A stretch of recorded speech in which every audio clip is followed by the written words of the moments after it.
নমস্কার, কেমন আছেন সবাই? দীপান্বিতার একটি নতুন ব্লগে আপনাদের স্বাগত জানাই। আজ শনিবার, সকাল এখন প্রায় 7টা। তো কাজে বেরোনোর আগে আজকে আর ভাত খেতে ইচ্ছে হলো না, তাই ভাবলাম না একটুখানি অন্য কিছু বানানো যাক। ফ্রিজে ছিল কিছুটা সবজি পাতি, তাই জন্য কেটে নিলাম পেঁয়াজ, বিনস, টমেটো। আর এই তেলের মধ্যে একটু রসুন কুচি দিলে খুব ভালো হয় পাস্তার সেন্টটা। সেই জন্য প্রথমেই একটু রসুন কুচি ভেজে নেওয়ার চেষ্টা করি। সর্ষের তেল নয়, রিফাইন তেল কিংবা বাটার একটুখানি রসুন ভেজে নেবেন। তারপর একটুখানি tomato sauce, soya sauce, chilli flakes, oregano আর একটুখানি গোলমরিচ গুঁড়ো। আর পাস্তা যেটা মেন লাগে সেটা হচ্ছে ম্যাগির ম্যাজিক মশলা। বিশ্বাস করুন, যবে থেকে আমি পাস্তা রান্না করি পাস্তাতে কোনো দিন পাস্তা মশলা অ্যাড করিনি, সব সময় পাস্তাতে ম্যাগির মশলা অ্যাড করেছি।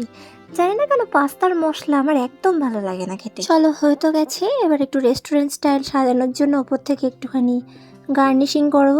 একটু দিয়ে দিলাম মেয়োনিজ আর একটুখানি গ্রেট করে দিয়ে দিলাম চিজ। ব্যাস কমপ্লিট। কয়েকদিন ধরে গলাটা না প্রচণ্ড ব্যথা ব্যথা, জানেন, সেই জন্য বারবার একটুখানি চা খাচ্ছি।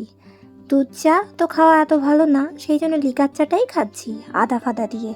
চলুন, আদা দিয়ে দিয়েছি আর একটু মশলা টি বানানোর মতো করে বানাবো বলে একটু পাতি লেবু, একটু গোলমরিচ গুঁড়ো আর একটু চাট মশলা দিয়ে সেই মশলা টি টাইপের বানিয়েছি।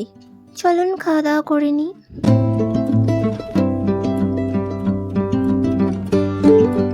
সারাদিন পর চলে আসি বাড়িতে এবং কিছু ভিডিও শ্যুট কমপ্লিট করে নিই। এরপর আমাকে বসতে হবে একটু মাসিক হিসাবে, যেগুলো আমরা মাসকাবারি যেই দোকান থেকে মালপত্র নিয়ে থাকি মুদিখানা, সেখানে বিশাল এক লম্বা লিস্ট হয়ে গেছে। এইটা রেগুলার মন্থে আমিই করি। আজকে মাকে বলছি, মা করো তো, একটু হিসাব টিসাব করো। এদিকে আমার মা আমার নামে দোষ দিচ্ছে, আমি নাকি বিল বাড়িয়েছি। আমি মাকে দোষ দিচ্ছি, না তুমি বিল বাড়িয়েছো। খালি আমার মা আমাকে শোনায় যে তুই চিজ, মেয়োনিজ, পাস্তা, ম্যাগি এসব কিনে আনিস বললেই লম্বা নাকি অ্যামাউন্ট হয়ে যায়। মানে বলুন তো, এই বয়সে খাবো না তো কবে খাবো বলুন। যাই হোক, তারপর মা দেখি এই লাচ্ছা পাউরুটি আর তার সাথে আম কেটে নিয়ে এসছে। আমাকে বলছে খাবি। এবার আমি শুধু আমটা খেলাম, পাউরুটির সাথে আমার আম একদম ভালো লাগে না। টুকটুক করে একটুখানি মিক্সির যেই এই বডিটা আছে সেটাকে মেজে নিচ্ছি। বহুত দিন মাজা হয় না। সংসার মানেই তো হাজার রকম কাজ, হাজার রকম সব কিছু, সমস্তটা তো আর দেখানো হয় না। এবং আমাদের প্রত্যেকটা কাজ, সব কিছু ভিডিও তো ক্যাপচার করা সম্ভবও নয়। তবে যেইটুকু আপনাদের সঙ্গে প্রকাশ করা যায় সেইটুকুই আমরা করি আর কি। তবে আপনারা তাও ভাবেন যে সত্যি কী বা করে। যাই হোক, ডিনার টিনার আমাদের কমপ্লিট। ভাত আর মাছের ঝোল দিয়ে আজকে আমাদের রান্না হয়েছিল ভাত আর চিংড়ি মাছ। পেট ব্যথা, ঘুমাতে পারছি না, এই যে বট ব্যাগ নিয়ে বসে আছি। ডিনার কমপ্লিট করার পরেই মা বলছে যে মায়ের নাকি খুব কোমরে যন্ত্রণা করছে পেটের সাথে। তো আমার মায়ের পেটের মধ্যে পাথর রয়েছে, এখনও ছোট।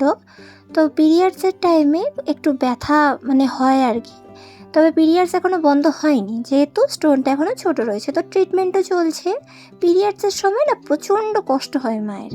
খালি জল খেতে হয় গরম, গরম শেক করতে হয়, ওষুধ খেতে হয়, সমস্তটা কিন্তু কমপ্লিট। তারপর মা বলছে যা আবার চা করে নিয়ে আয়।